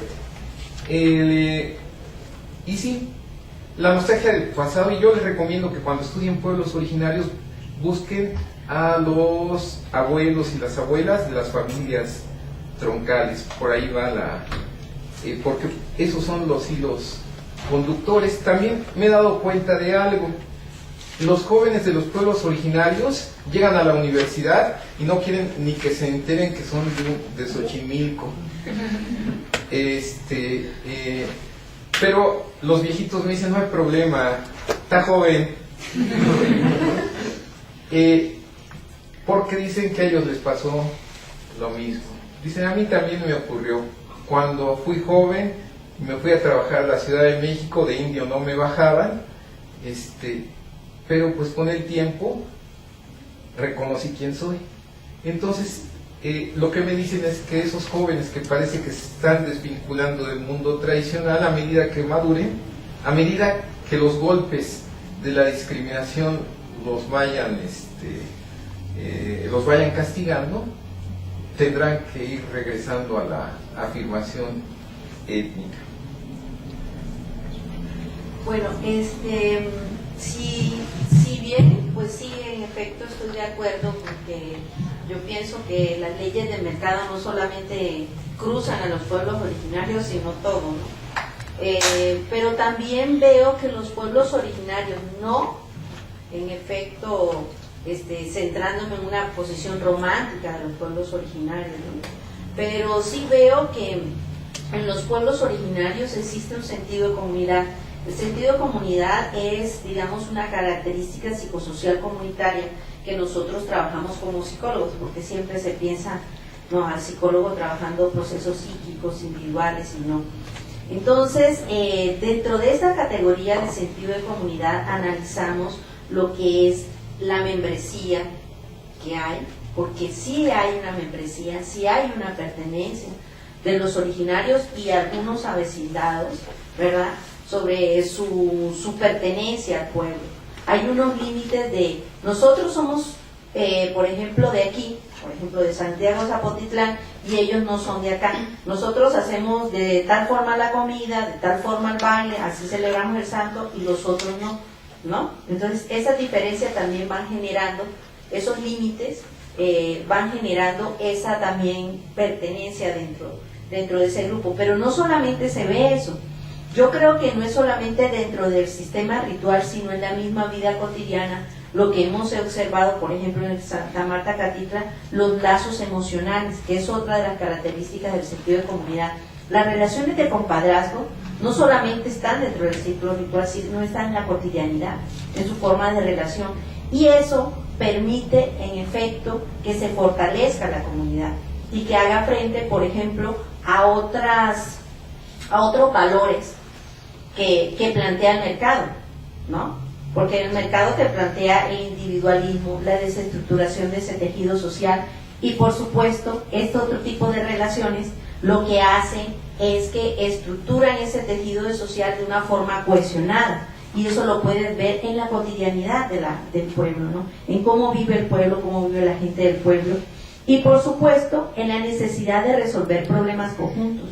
No resolver problemas como decirte, tenemos problema de agua y ahora vamos a ver, sino una necesidad puede ser también una necesidad cultural, una necesidad social o psicosocial, como el celebrar una fiesta.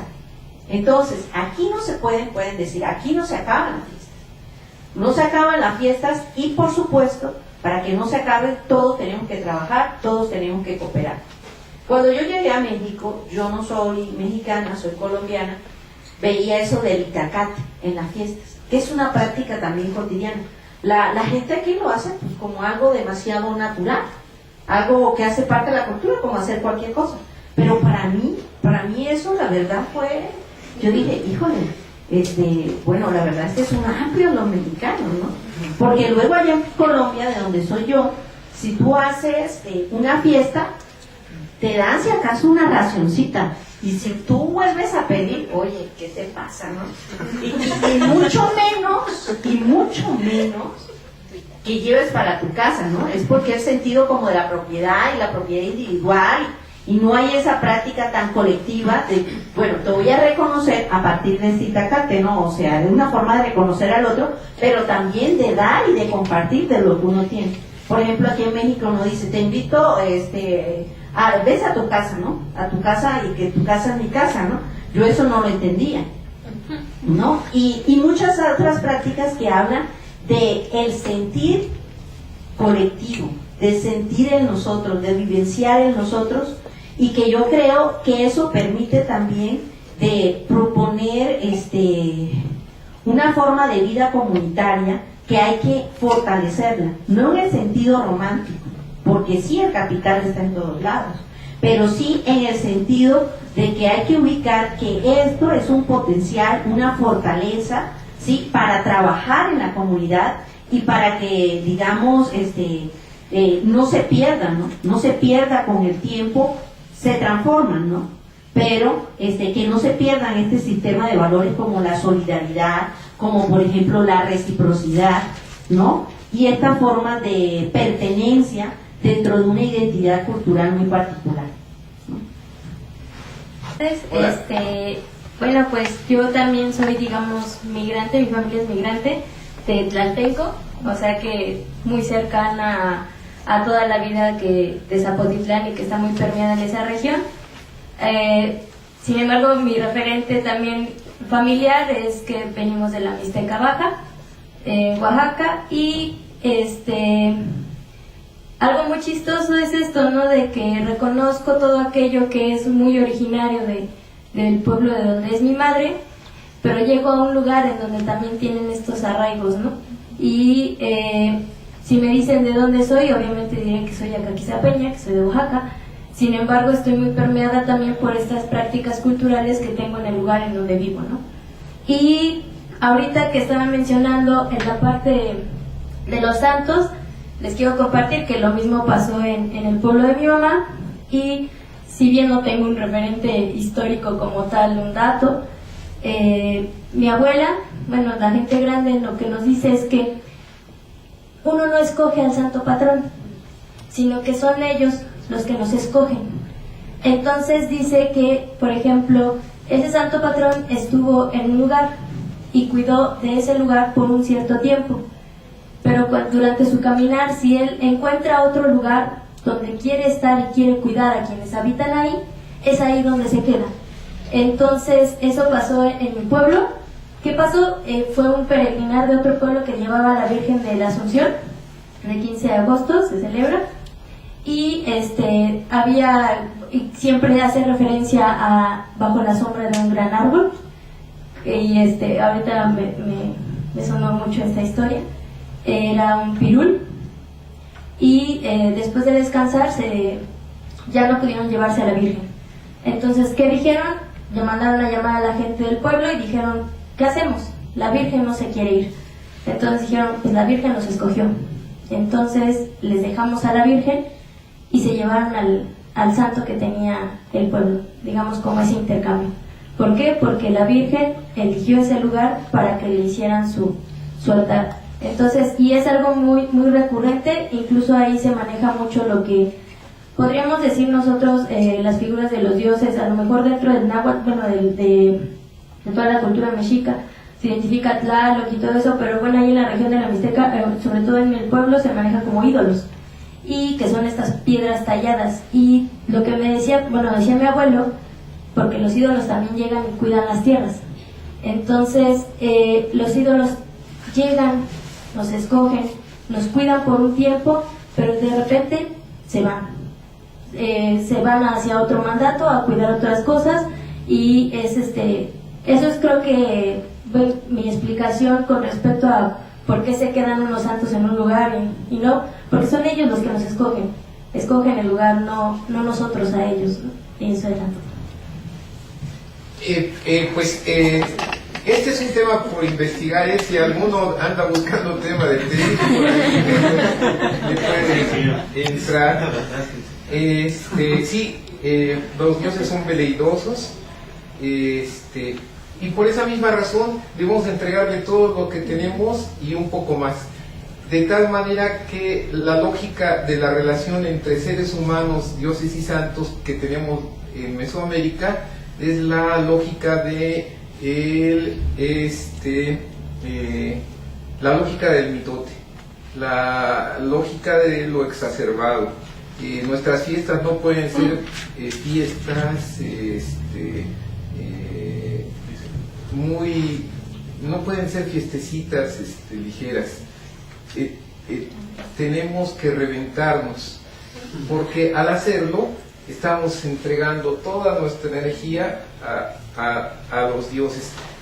Hay otro dato que me he encontrado con avecindados. Es diferente lo que ocurre cuando llegan avecindados de otros pueblos originarios a cuando llegan avecindados urbanos ricos. Por ejemplo, en Tepepan está el pueblo y es una colonia de gente con mucho dinero.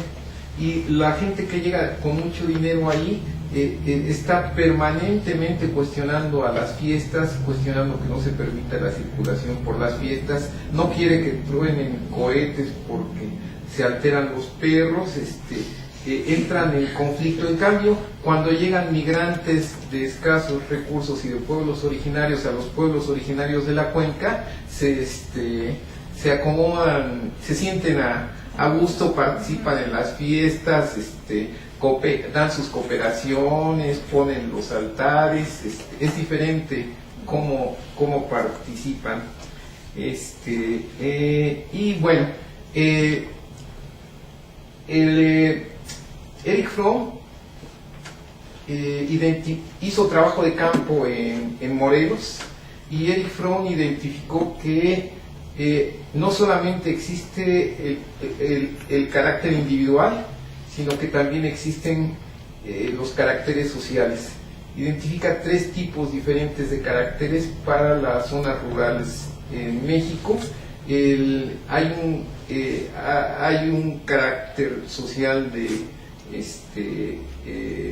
los campesinos de hacienda, otro de los campesinos libres en los ejidos y otro en las zonas agrarias de mercado.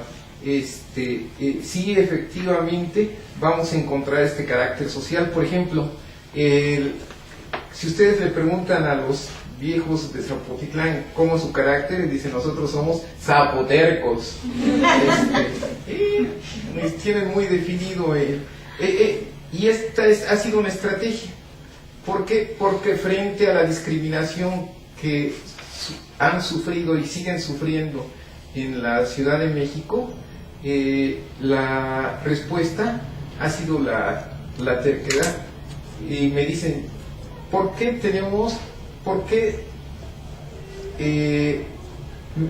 una vez me dijeron que ellos remarcan mucho el que son descendientes de mexicas, porque dicen: indios, sí somos indios, pero vengan a ver qué clase de indios. Y por eso en los días de fiesta en febrero encienden el fuego nuevo. Tienen pebeteros como los del Museo de Antropología, hacen todo el ritual, llegan cientos de concheros. La primera vez yo me confundí porque creí que había llegado una comunidad que había conservado desde antes de la conquista sus rasgos de cultura originaria, y no, eso ocurrió hace como 100 años que recrearon las tradiciones. En Zapotitlán se recrean las tradiciones. ¿Cómo ocurre esto? Por ejemplo, como los barrios están en competencia para ver quién realiza la fiesta más esplendorosa, a un grupo se le puede ocurrir invitar a la Guelaguetza. Entonces llevan la Guelaguetza a Zapotitlán. Si la Guelaguetza gustó al pueblo, van a aplaudir y lo van a celebrar. Si aplaudieron mucho, vale la pena que el año que entra se vuelva a invitar a la Guelaguetza. Y si siguen aplaudiendo, lo vuelven a invitar, hasta que llega el momento en que ya todo el mundo está esperando el día de la Guelaguetza. Y de esta manera, lo que no era un elemento cultural propio de la comunidad se va integrando. Yo no me explicaba cómo en Zapotitlán es tradicional el baile de cuadrillas de origen francés. ¿Qué tenían que estar haciendo las cuadrillas de origen francés ahí, también en Tlaltenco? Pues es lo que me dijeron. Bueno, lo que pasa es que sí teníamos danzas, pero eran muy humilditas. Y entonces comenzamos a a poner de burla las danzas francesas. Y bueno, y les gustó, lo aplaudieron, lo volvieron a hacer y les gustó. Y llegó el momento en que hubo niños que pueden afirmar, desde que yo nací, ya se bailaban las cuadrillas francesas aquí. Y entonces lo que no era propio se vuelve una tradición. Y esta es una cualidad de la gente mesoamericana. Los mesoamericanos somos muy cosmopolitas. Tanto que a veces se convierte en malinchismo.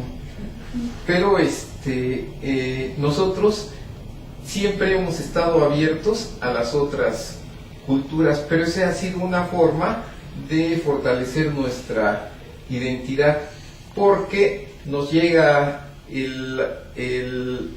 un autobús y nosotros lo resignificamos, le ponemos un altarcito de la Guadalupana,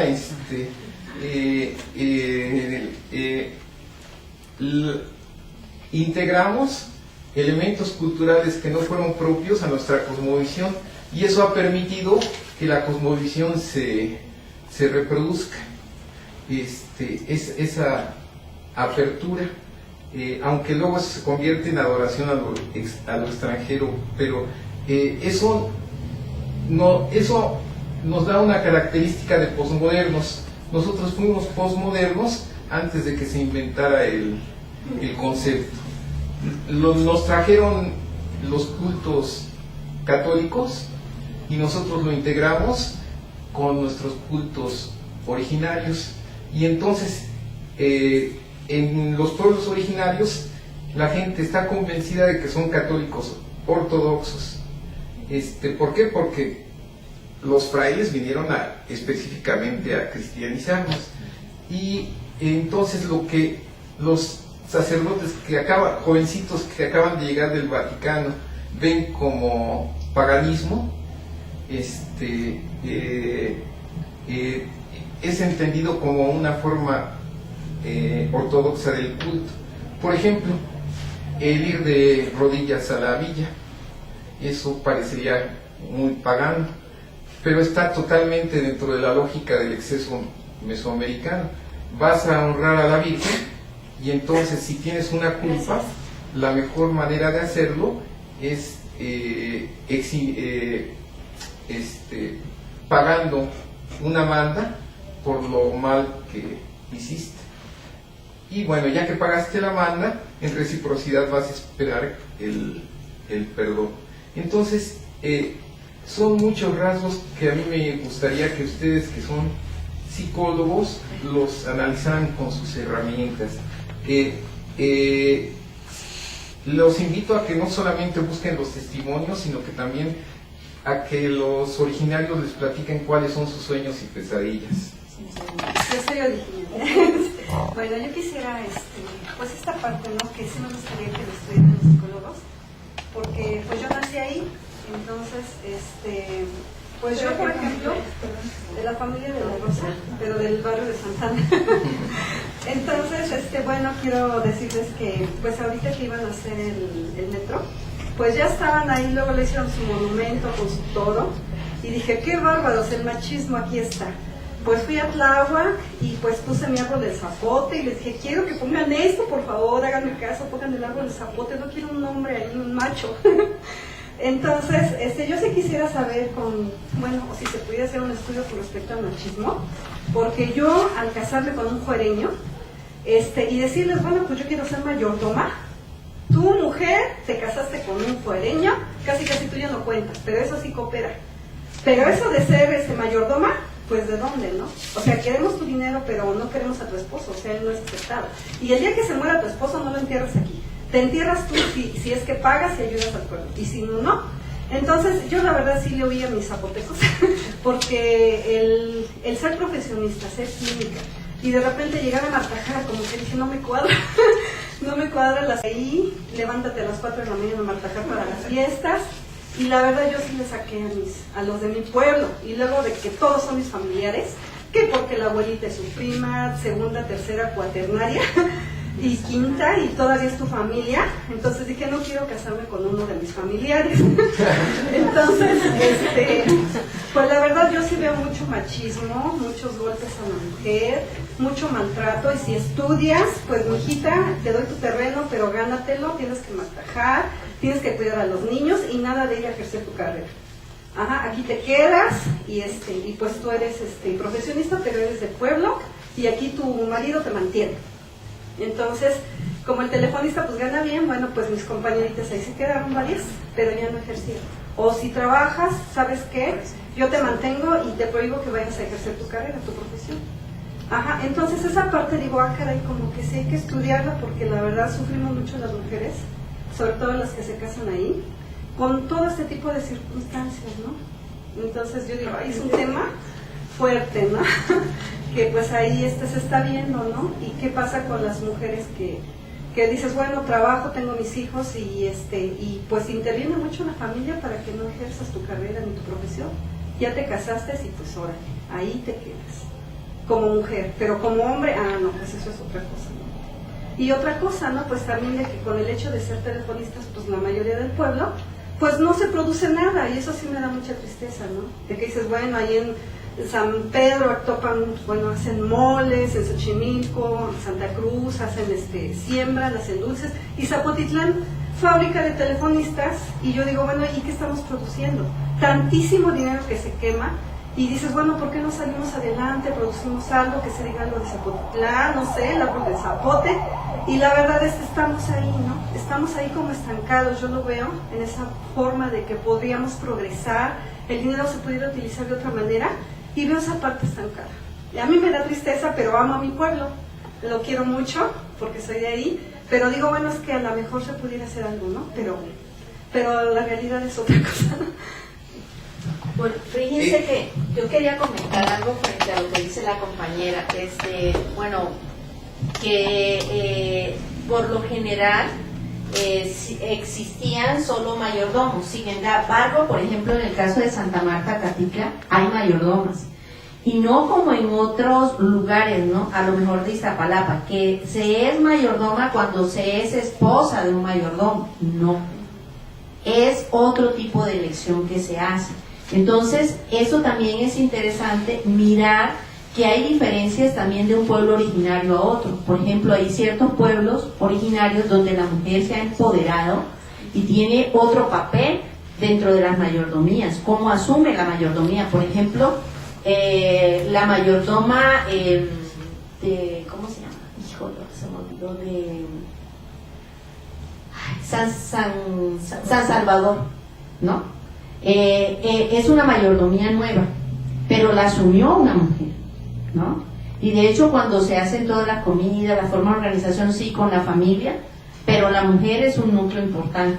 Yo creo que ahí también nosotros tenemos una labor muy importante, a lo mejor no es igual en todos los pueblos originarios, pero sí no ver al pueblo originario en la forma romántica, sí mirar todas esas problemáticas que hay al interior y generar procesos de concienciación al interior de la comunidad para movilizar, por ejemplo, prácticas como el machismo. Hoy día que estamos celebrando la violencia, por ejemplo, contra la mujer, ya saben el caso de las hermanas Mirabal en República Dominicana, que hay un libro bellísimo sobre eso que podríamos leer, que es un discurso testimonio, una herramienta que utilizamos desde la psicología social comunitaria. El libro se llama algo de mariposa, ¿no? ¿Cómo se llama? Se me olvidó ahorita este nombre, ¿no? Pero yo creo que desde la psicología social comunitaria tenemos muchísimas cosas que hacer. Lástima que una compañera por ahí iba a hacer su tesis mirando esta parte de género y comunidad, pero en último momento pues ya se nos echó para atrás, ¿verdad? Bueno, en Zapotitlán me platicaron de una rebelión que hubo en los años 60 porque en las cuadrillas bailaba un hombre vestido de charro y otro hombre vestido de mujer, y cuentan que las muchachas iban en un carro por delante y que se animaron tanto que se bajaron y hicieron a un lado a los hombres vestidos de mujer y ellas se pusieron a bailar. Entonces ni siquiera eso se permitía, pero ya una vez ocurrió que las mujeres, el grupo de las muchachas ganó su derecho a bailar.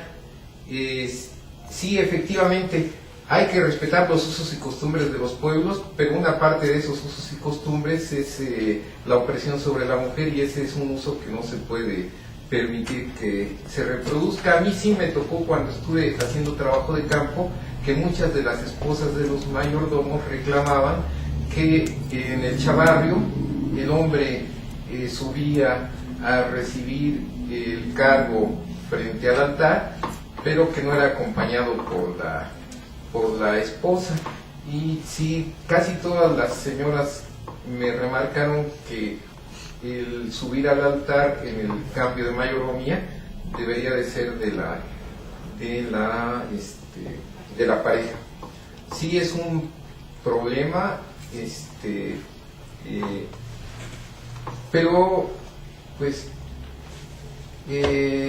ya yo conozco a algunas de las muchachas de Zapotitlán que están trabajando y que a contracorriente, pero sí están cambiando el mundo. Sí, somos pioneras. Bueno, le damos las gracias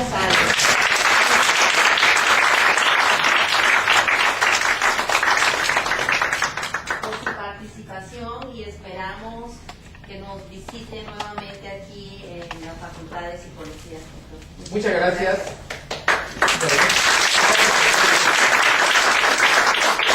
Bueno, compañeros, el día de hoy entonces damos cierre a este segundo ciclo y los invitamos para que sigan con nosotros. El semestre que viene comenzaremos nuevamente a partir de febrero. Más